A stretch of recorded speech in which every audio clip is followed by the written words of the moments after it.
Here's how to see sensitive content on X. Now, if you have the X app open on your iPhone or Android, formerly the Twitter app, you need to hop out of here. For whatever reason, Elon decided to not do it in the app. It's only an option in a web browser. So open up Safari or Google Chrome, it doesn't really matter. And you're gonna go directly to x.com.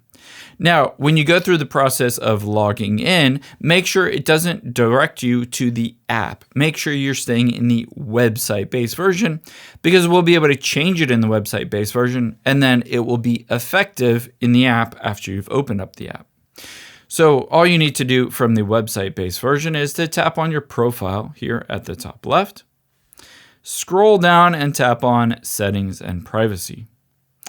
And now from here, you can see midway down is Privacy and Safety. We're going to choose that option. And then again, the third option down, we're going to choose the content that you see. From here, you can see Display Media that may contain sensitive content. Just toggle that on. And then you probably want to close out of the X app and then open it back up again, and you're good to go. I hope this helps. If you enjoyed this video, check out the video over to my right. I think you really like that one too. And thanks for watching.